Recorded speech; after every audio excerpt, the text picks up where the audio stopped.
Manama siapa yang tidur walam yusalli sampai kelewatan tak sholat subuh, balas syaitanu fi udhunih, setan kencing. Ya Nabi, anta nurun, anta badr.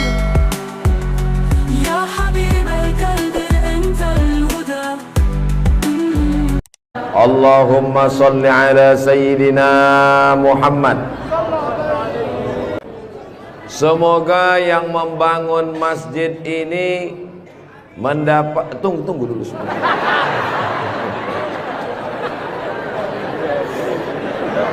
Semoga yang membangun masjid ini dapat aliran pahala sampai hari kiamat. Walaupun belum tahu doanya apa, diaminkan tidak salah. Insya Allah kita yang mengaminkan pun juga diberikan balasan yang sama, insya Allah. Man bana masjidan, siapa yang membangun masjid, banallah mislahu baitan fil jannah, dibangunkan Allah untuknya satu tempat di surga. Doakan supaya Ustadz Abdul Somad sebelum meninggal bisa bangun masjid.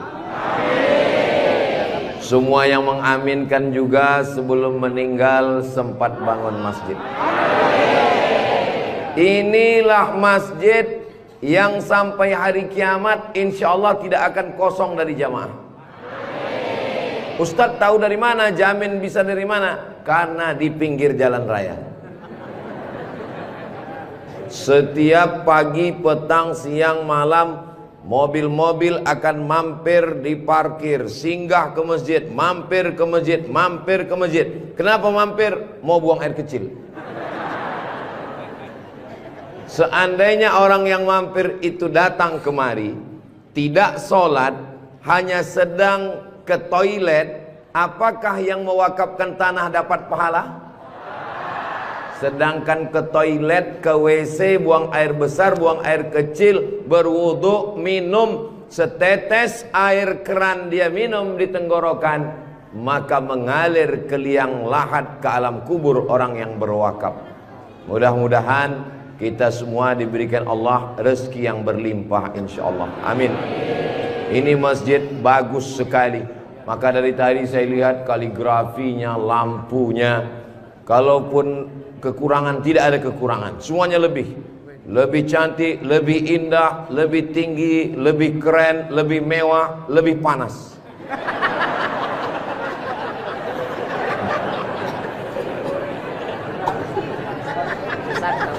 Kalau tuan membeli kipas dibeli ke Tanjung Uru, kenapa terasa panas? Karena Ustadz Somad pakai baju baru. Allahu Akbar. Saya begitu sampai di rumah tinggi, rumah panggung namanya ya. Begitu sampai di rumah panggung, Pak Haji menyambut saya. Ustadz Abdul Somad disambut di depan rumah. Yang pertama, sorban saya diganti dengan kain baru. Sampai di dalam dikasih makan. Ustadz Somad sedang berada di tempat nenek moyangnya Konro. Disinilah asal muasal Konro yang ada di Jakarta, yang ada di Makassar. Disinilah tempatnya. Betul ini. Setelah itu dikasih makan pisang sama kulit-kulitnya. Setelah itu dikasih lagi, pokoknya banyak sekali makanan. Jadi saya pesankan kepada saudara-saudara saya dari Sumatera, dari Riau, sebelum kalian ke Pangkep, tolong jangan makan seminggu, biar muat isinya kosong. Setelah itu saya beristirahat sejenak. Sebelum tablik akbar, Ustadz Somad tolong diganti bajunya. Jadi ini kalau di-upload nanti video Ustadz Somad, masjid apa namanya? Saya sudah tahu, cuman ngetes aja. Nanti begitu ditanya orang, di komen saat di-upload video di Raudhatul Muflihin ini di YouTube, di komen orang, merah menyala abangku. Mudah-mudahan yang memberikan sorban, yang memberikan kain khas Bugis Makassar, yang memberikan baju khas dengan tulisan huruf-huruf yang saya tidak bisa membacanya, mereka sedang menguji Abdul Somad. Katanya kau 4 tahun di Mesir Abdul Somad, 2 tahun di Maroko, 1 program S3 di Sudan, namamu panjang profesor doktor. Kalau memang kau hebat, coba baca. Allah lah yang membalas semua kebaikan. Man ahsana ilaikum, siapa yang berbuat baik kepada kamu, fakafi'uhu, balaslah. Fa illam tajidu, kalau kamu tidak bisa membalas, fad'u lahu, doakanlah. Semoga semua yang sudah berbuat baik ini dibalas Allah kebaikan dunia dan akhirat insyaallah. Amin ya rabbal alamin. Kira-kira agama Islam itu menganjurkan umatnya miskin atau kaya? Jadi kalau ada orang mengatakan umat Islam itu miskin-miskin, bajunya compang-camping, koyak-koyak, itu bukan umat Islam. Itu adalah ajaran dari Belanda yang pura-pura masuk Islam, namanya Snokhorgrony. Masya Allah, luar biasa. Di tempat lain anak kecil saya datang, disuruh orang tuanya salaman, salam Ustaz Somad, salam Ustaz Somad, nangis. Dipangkep, anak kecil berani. Itulah mengapa ibu-ibu dikasih pagar besi. Mudah-mudahan anak kita menjadi anak soleh. Hari ini kita sedang membuat sejarah. Itu anak kecil yang bersalaman dengan Ustadz Somad tadi, setelah besar nanti dia akan menjadi orang yang bermanfaat dunia akhirat. Seandainya na'udzubillah dia berbuat kesilapan, orang langsung akan ngomong ke dia, kamu jangan buat salah, karena kamu waktu kecil sudah salaman dengan Ustadz Abdul Somad. Tadi gambar itu dipoto. Waktu beliau maju ke depan, saya tahu kenapa dia pelan-pelan, biar supaya cepat menyala kamera. Waktu dipoto bersalaman dengan Ustaz Somad, diambil gambar, dan nanti sampai di rumah fotonya sudah dicetak sebesar pintu dan dipajang di ruang tamu. Setiap kali tamu yang melihat, mereka akan mendoakan, ya Allah, sehatkan Ustadz Somad, panjangkan umurnya, matikan dia husnul khatimah. Dan setiap tamu yang melihat foto anak kita, mereka akan berdecak kagum seperti melihat kucing Anggora. Mudah-mudahan anak-anak kita semuanya selamat dari narkoba, selamat dari LGBT, selamat dari zina, dan menjadi anak-anak yang kaya raya, rezekinya berlimpah insyaallah. Kalau orang Islam ini kaya, uangnya banyak, Qarun juga duitnya banyak, orang kafir juga duitnya banyak, koruptor juga duitnya banyak. Apa bedanya? Orang Islam duitnya banyak, kalau sudah duit banyak dipakai bangun masjid. Alhamdulillah. Kepada saudaraku dimanapun berada, dari Sabang sampai Papua, Sumatera, Jawa, Sulawesi, Kalimantan, Maluku, datanglah kalian ke Pangkep. Lihat Masjid Raudhatul Muflihin, tempat Ustadz Somad ceramah dulu. Silakan kalian datang ke Pangkep, di pinggir jalan raya, mampir ke Masjid Raudhatul Muflihin. Lihat dalam, lampunya saja luar biasa, cuman nggak menyala aja karena memang siang. Jangan hidupkan lampu, mubazir listriknya. Ini lampu di depannya, sepertinya kalau tidak dari Turki, dari Mesir ini. Belum lagi kaligrafi di depannya. Mimbarnya, saya sangka tadi tangga eskalator, naik ke atas. Tadi saya ditanya, Ustadz Abdul Somad mau naik ke atas atau di bawah? Saya bilang di bawah saja. Kenapa saya di bawah? Karena kalau saya ke atas, semua jamaah akan mendongak. Saya mau lebih dekat dengan Bapak Ibu sekalian. Sebagaimana kita dekat sekarang, mudah-mudahan kita juga dekat dengan Rasulullah di surga Jannatul Firdaus insyaallah. Amin ya rabbal alamin. Jadi amal yang pertama, kalau mau mengalir pahalanya, walaupun kita mati, walaupun sudah meninggal, masuk ke liang lahat, tetap dapat pahala sampai hari kiamat, adalah membangun masjid. Ustadz Abdul Somad kalau punya banyak uang, apa yang ingin Ustadz lakukan? Sekolah, sekolah enggak lagi. Titel tidak lagi. Tinggal satu yang belum dapat, almarhum. Lalu apa yang ingin Ustadz lakukan? Ibu juga begitu. Kalau ditanya orang, ibu punya jilbab, baju 3 lemari, meninggal dunia, habis, dibuang orang. Tidak mau anak-anak pakai. Apa kata dia? Dibuka lemari. Jadul, ketinggalan zaman. Tapi yang kekal abadi, jangan beli baju banyak-banyak, jangan beli duit buang-buang percuma yang tidak ada manfaatnya. Tabung, simpan, berikan ke masjid. Kalau ada orang bangun masjid, kita support, kita bantu. Bagaimana? Setuju? Siap? Betul? Jujur? Tulus? Jangan ada dusta di antara kita. Apakah berdosa jika tiap pagi sholat subuhnya lambat? Ini nampaknya mau nawar-nawar ini. Manama, siapa yang tidur, walam yusalli, sampai kelewatan tak sholat subuh, balas syaitanu fi udhunih, setan kencing di telinganya. Allah masih sayang, tak nampak tulisannya. Kalau Allah tak sayang, disingkapkan Allah hijab dan tulis sini, WC setan. Maka jangan sampai tidak sholat subuh. Jam itu di setel. Di Aceh sholat subuhnya jam berapa? Jam 5. Astel jam 5. Saya alhamdulillah walaupun udah tua, itu jam kalau udah berbunyi pasti saya bangun. Kecuali kalau saya datang pulang lembur pengajian dari luar kota jam 3. Kalau udah jam 3 pulang saya tak tidur lagi. Bagus saya tunggu azan subuh. Karena kalau saya tertidur nanti terlewat sholat subuh. Jadi kalau ada orang Aceh sholat subuh jam 5, pulang dia ke rumah habis nonton bareng jam 4.30, Bismika Allahumma ahya wa amut. Itu bukan tidur, memang sengaja tak mau sholat subuh. Bangun jam 8, sholat subuh.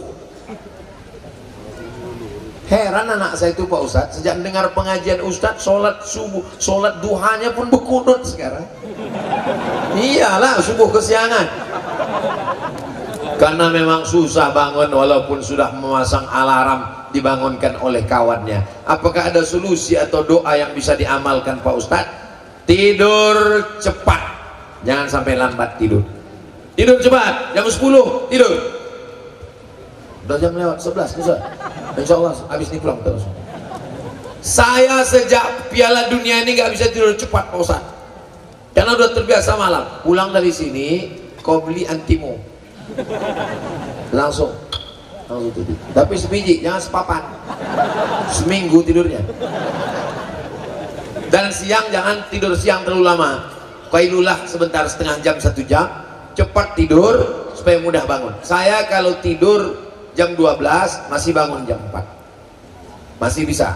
1, 2, 3, 4. Tapi kalau sudah jam 3 saya pulang, saya tak tidur lagi. Karena kalau tidur payah bangun. Tunggu-tunggu aja, menulis, membaca, segala macam, mendengar. Nah itu bangun nanti langsung sholat subuh. Begitu kunci. Kita di dalam masjid, maka insya Allah inilah amal jariah kita semuanya insya Allah. Nah, saya tidak kaya Ustadz Somad, tidak punya uang banyak, bisa membangun masjid Raudhatul Muflihin. Kalau tidak bisa bangun masjid, makmurkan masjid dengan sholat, bukan somat. Sholat berjamaah di masjid. Tidak ada halangan bagi masyarakat untuk mampir datang sholat ke Raudhatul Muflihin. Raudhah artinya taman. Ma baina baiti, antara rumahku, wa minbari, dan mimbarku.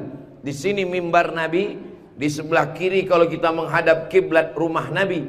Antara rumah Nabi dengan mimbar Nabi, Raudhatun min riyadil jannah, taman-taman surga. Dan inilah taman surga yang ada di Kabupaten Pangkep.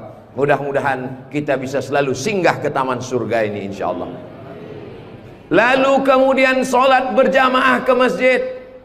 Kamu kenapa tidak mau sholat berjamaah? Sholat berjamaah di sana Pak Ustadz saya nggak mau karena lantainya belum disemen. Saya pernah sholat dengan rombongan wali kota. Allahu Akbar. Begitu bangun dari sujud, kening berpasir. Lantainya masih semen kasar. Sengaja bupati wali kota diundang untuk menyelesaikan bangunan. Ada grup nasyid, lagunya ya dana ya dana.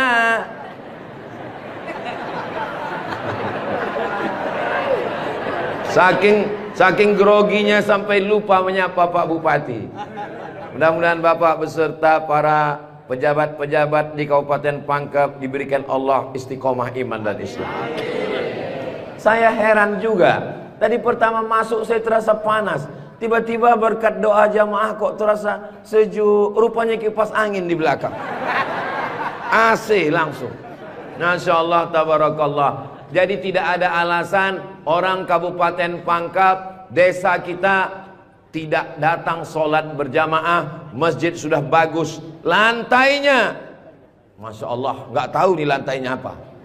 Karpetnya tebal sekali. Saya pernah ceramah, karpetnya tebal. Waktu saya berdiri, hilang jari saya, tenggelam. Tapi sebelum acara, panitia berbisik ke telinga, Ustadz tolong penggalangan dana, karpet masih hutang. Tapi Masjid Raudhatul Muflihin tidak ada bisikan-bisikan. Masjidnya sudah bagus, lantai karpetnya sudah bagus, kaligrafinya sudah mantap. Ada tulisan Allah, ada tulisan Muhammad sallallahu alaihi wasallam. Sebagian masjid dilarang menulis kaligrafi Muhammad di samping. Di depan ini ditulis Al-Bari, Al-Musawwir, Al-Wahhab, Ar-Razzaq, Allahu Akbar, Asmaul Husna. Ada tulisan Muhammad sallallahu alaihi wasallam. Kenapa ditulis nama Muhammad bersanding dengan nama Allah Subhanahu wa taala? Nanti macam-macam orang datang mampir. Yang datang mau ke Makassar, yang pergi ke Pangkep, di jalan raya mampir. Bangun masjid enggak ikut, beli karpet enggak ikut, beli lampu tidak ikut, menyelesaikan masjid tidak ikut. Yang pandai cuman mengkritik. Apa ini ada tulisan Muhammad di samping? Nabi Muhammad sallallahu alaihi wasallam jauh jaraknya dengan Nabi Adam alaihissalam. Yang pertama Nabi Adam atau Nabi Muhammad? Nabi Adam, Idris, Nuh sampai kepada Sayyidina Muhammad sallallahu alaihi wasallam. Tapi ketika Nabi Adam bertobat gara-gara makan buah kuldi, Nabi Adam berdoa.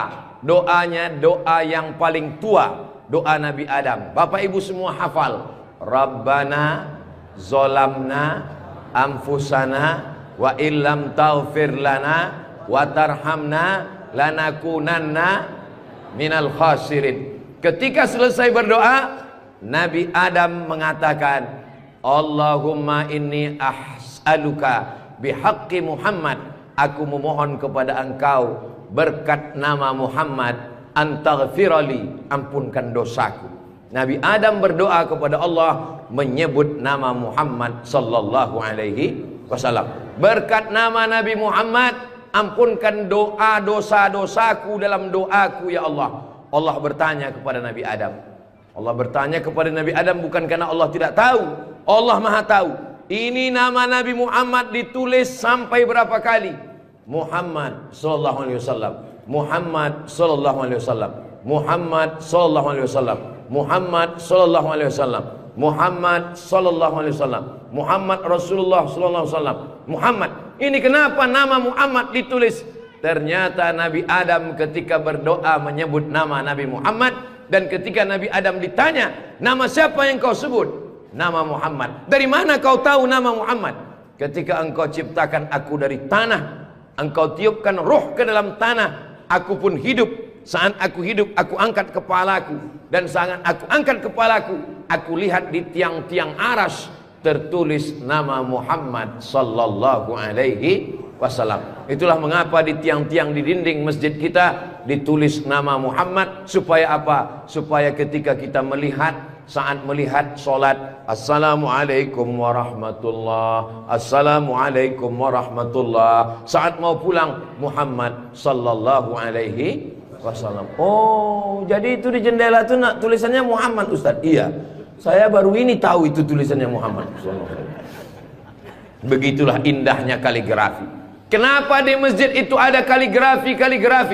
Ditulis di masjid kaligrafi supaya ketika kita mata melihat, yang kita ingat adalah Allah, yang kita ingat adalah ayat-ayat Allah subhanahu wa ta'ala. Allahu nurus samawati wal ard, mathalu nurihi kamiskatim fiha misbah, al misbahu fi zujajah, الزجاجة كأنها كوكب دري يوقد من شجرة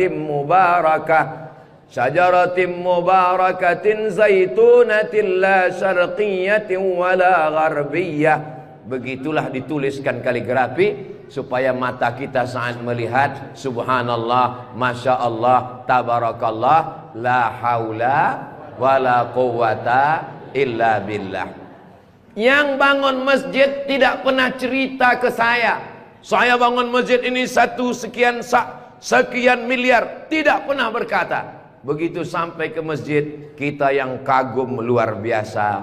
Di beberapa masjid saya tausiah, dindingnya copot-copot, lantainya belum berkeramik. Masjid Raudhatul Muflihin, keramiknya memanjat sampai ke dinding. Bayangkan itu. Andai ada tukang yang pandai memasang keramik di atap, mungkin mereka keramik juga ini. Ini menunjukkan orang Pangkep ini kaya-kaya. Dari bunyi aminnya seperti nggak yakin. Amin ya Rabbal.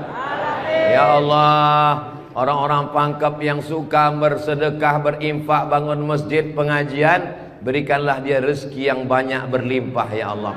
Amin ya Rabbal alamin. Inna awwala ma yuhasabu bihil abdu yaumal qiyamah.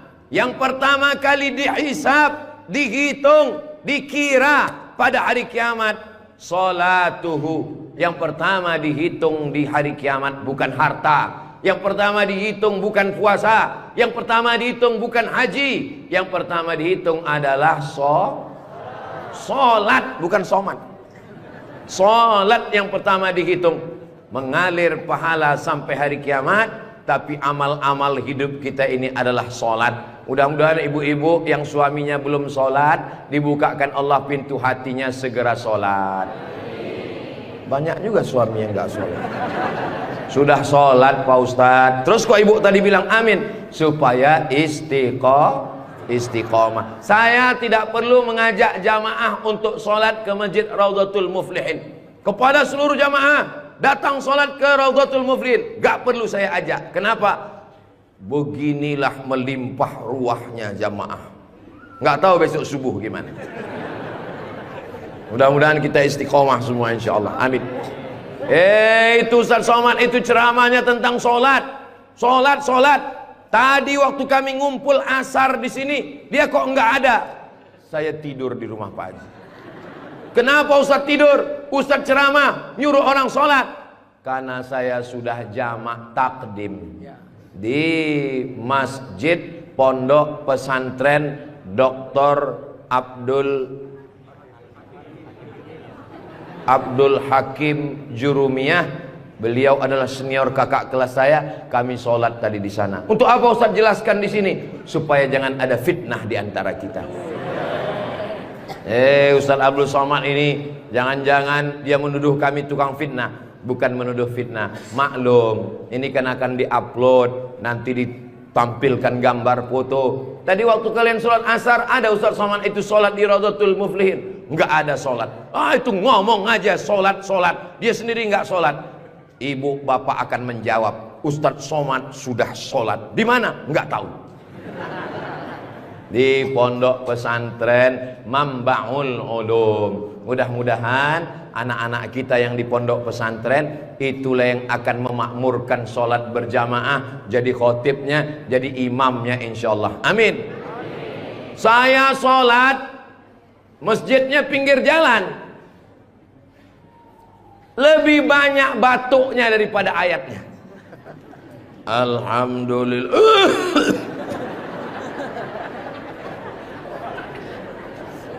Ghairil maghdubi alaihim waladdallin.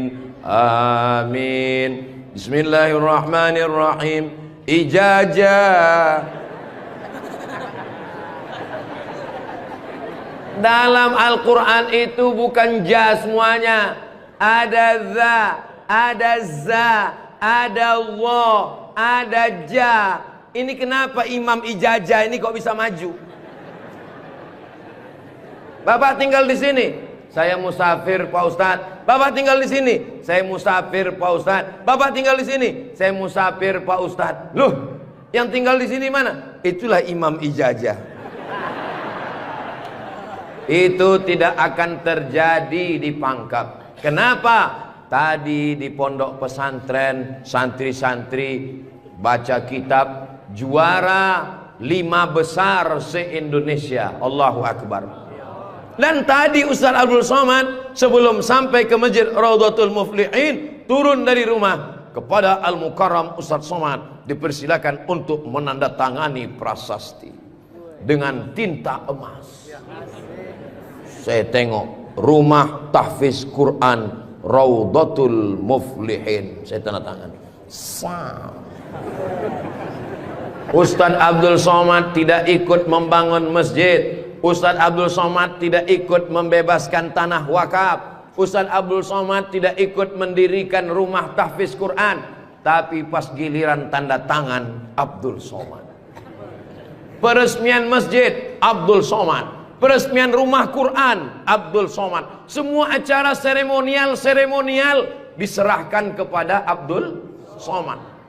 Ustadz kalau disuruh meresmikan masjid, pesantren, rumah tahfiz Quran, bangga atau gimana perasaannya? Cemas. Apa yang Ustadz cemaskan? Yang saya cemaskan nanti malaikat memanggil saya, kepada Abdul Somad, silakan masuk ke dalam surga secara seremonial. Doakan supaya Abdul Somad berkat anak-anak tahfiz Quran Raudhatul Muflihin betul-betul masuk surga selamanya, kekal abadi insyaallah. Saya tidak khawatir Masjid Raudhatul Muflihin kekurangan imam. Kenapa? Sudah dipersiapkan SDM-nya, mereka tamat dari Raudhatul Muflihin, hafal Quran, berangkat ke Mesir, belajar di Al-Azhar 4 tahun. Yang nanggung biayanya siapa? Kita doakan Pak Bupati supaya jabatannya bisa menolong. Tunggu sebentar. Supaya dengan tanda tangannya memberikan beasiswa, anak-anak belajar di Al-Azhar, pulang lagi mengembangkan syiar dakwah agama Islam insyaallah. Amin. Ustaz Somad, kalau bisa jangan ceramah suara menggelegar. Ustaz Somad pergi ke Kalimantan Utara, pulang lagi pergi ke Sulawesi Selatan, pulang lagi pergi ke Bengkulu, pulang lagi. Ustaz jangan banyak ceramah, Ustaz istirahat. Nanti kalau Ustadz ceramah nggak berhenti, kalau Ustadz mati yang menggantikan siapa? Yang menggantikan sudah siap santri-santri Raudhatul Muflihin. Allahu Akbar. Begitu Bapak Ibu, kalau nanti ada orang yang cemas, khawatir, Ustadz Somad itu kesana kemari, kira-kira dia makan apa ya? Makan pisang hijau. Ustadz Somad itu kesana kemari, kira-kira minumannya apa ya? Teh manis. Ustaz Somad itu kesana kemari. Nanti kalau dia mati bagaimana? Jangan khawatir, anak-anak kita di rumah tahfiz Quran itulah yang akan suaranya menggelegar naik ke atas mimbar insyaallah. Amin ya rabbal. Ada tahfiz Quran, hafal Quran, hebat bahasa Arab, tapi tidak disediakan tempat mengajarnya. Ada masjidnya bagus, tapi tidak disiapkan imamnya. Ini alhamdulillah dua-duanya ada. SDM manusianya ada, bangunannya ada, komplit dan sempurna. Maka beruntunglah Bapak Ibu yang ada di sekitar masjid Raudhatul Muflihin ini insyaallah. Amin ya rabbal. Muflihin artinya menang. Siapa orang yang menang itu? Alladzina yu'minuna bil ghaib wa yuqimuna shalah wa mimma razaqna